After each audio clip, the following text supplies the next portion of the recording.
Allah bersemayam di atas ars. Lalu kenapa pada sepertiga malam Allah turun ke langit bumi? Berarti Allah berada dalam alam. Silakan Ustaz. Ya.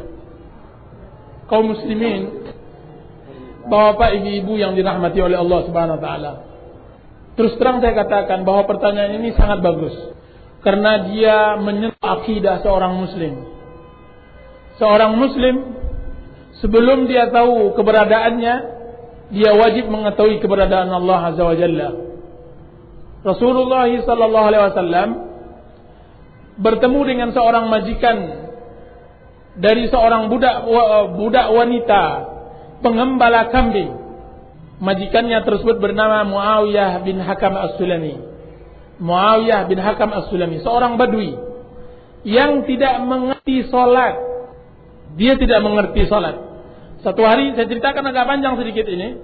Satu hari Muawiyah bin Hakam As-Sulami turun gunung karena dia tinggal di Badui, jauh. Ingin salat pula bersama Rasulullah SAW. Dan dia menyangka lempang aja dunia ini. Ketika orang sudah bertakbir, Rasulullah SAW sudah bertakbir, terdengar di sebelahnya orang bersin, hacim. Dia tahu bahwa hukum orang yang mendengar bersin mengucapkan apa? Na'udzubillah. Dia ucapkan Yarhamukallah. Dia bilang Yarhamukallah. Muawiyah bin Hakam As-Sulami begitu dia bilang. Dalam salat tidak ada saya lihat di sepanjang saya salat berjamaah, tidak ada orang yang mengucapkan Yarhamukallah kecuali Muawiyah bin Hakam. Sahabat tuh. Tentu semua mata memandang Muawiyah. Memandang. Sebagian lagi memukul-mukul tangannya supaya dia diam. Ketika mata tertuju kepada dia semua, dia tambah ucapannya. Mengapa kalian pandang-pandang saya begini? Dia bilang gitu pula, tambah marah dia. Dia tidak merasa dirinya salah. Selesai salam terdengar dari Rasulullah. Siapa yang tadi bicara di belakang? Apa kata Muawiyah? Saya ya Rasulullah. Kesini. Diajarkan oleh Rasulullah SAW bahwa tidak benar cara dia itu. Apa kata Muawiyah ya Rasulullah? Senang hatinya. Tadi saya sebelum berangkat saya tadi menampar budak saya wanita yang telah menghilangkan seekor kambing saya. Sekarang saya merasa berdosa ya Rasulullah. Kiranya tolong uji dia supaya saya bisa merdekakannya. Itu baiknya Muawiyah. Ayolah kalau begitu panggil dia. Atau dalam riwayat lain Rasulullah SAW berangkat bersama Muawiyah.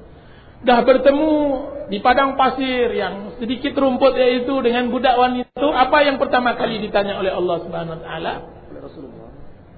Yang ditanya oleh Rasulullah SAW, apa kata Rasulullah? Aina Allah? Di mana Allah? Pertanyaan ini kalau ditanyakan oleh kaum muslimin yang sudah sangat mengerti tentang salat tapi tidak mengerti keberadaan Allah, niscaya mereka berselisih dari 4 orang mengeluarkan pendapat 5 pendapat berlebih. Ada yang mengatakan Allah ada di mana-mana. Ada yang mengatakan Allah menempati seluruh makhluknya. Ada yang mengatakan Allah itu menitis dalam diri wali-wali dan buya-buya besar. Misalnya begitu.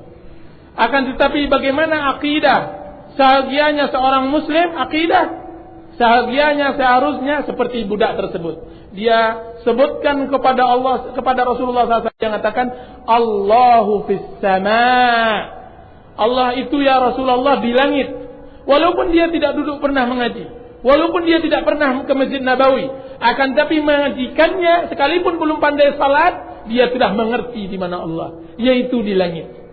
Allah Subhanahu wa taala mengatakan dalam surah Al-Mulk, "Aamintum man fis samai?" Apakah kalian merasa aman dengan zat yang ada di langit?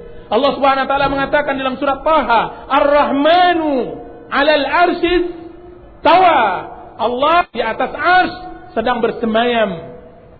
Akan tetapi semua hal itu akidah Ahlus Sunnati wal Jamaah tidak boleh menyerupakannya dengan makhluk.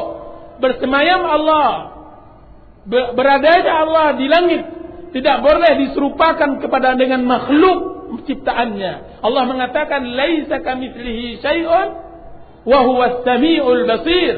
Sesungguhnya tidak ada zat yang menyerupainya, Tidak ada sesuatu pun yang menyerupainya. Dan dia adalah maha mendengar dan melihat.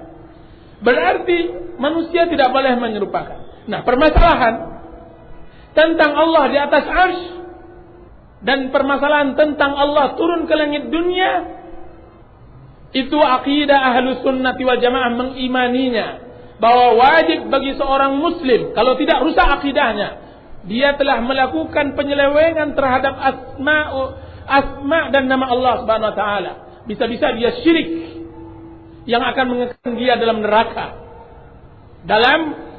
Karena hal ini sangat penting saya sampaikan, maka kita katakan bahwa akidah Ahlus Sunnah wal Jamaah menyatakan bahwa seorang muslim beriman bahwa Allah di atas arsy, bahwa Allah turun di akhir pertigaan malam ke langit dunia.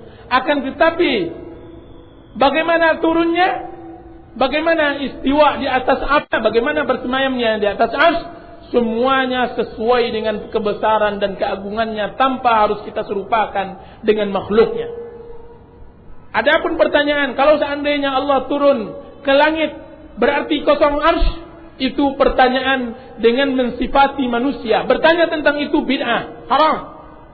Satu hari datang kepada Imam Malik rahimahullah, dan ini akidah. Katanya, "Ya Imam, apa itu istiwa? Apa makna bersemayam?" Pada ayat dalam surat Taha tadi, apa makna bersemayam? Apa kata Imam Malik?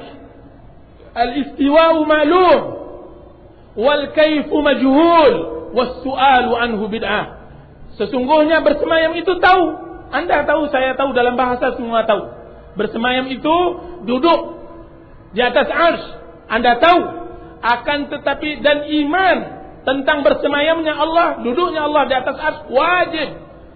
Bagaimana bentuknya? Bertanya tentang bentuknya adalah bid'ah. Keluarkan dia wahai jamaah, sesungguhnya dia pelaku bid'ah. Diusir oleh Imam Malik. Orang yang berpemahaman seperti itu, yang ingin merusak akidah Ahlussunnah wal Jamaah. Jadi kita tidak perlu mendalami bagaimana turunnya Allah, bagaimana apakah kosong arsy atau tidak. Ini adalah ucapan dan igauan para filsafat dan ilmu kalam yang telah menyelewengkan banyak akidah Ahlussunnah wal Jamaah. Wallahu ta'ala alam.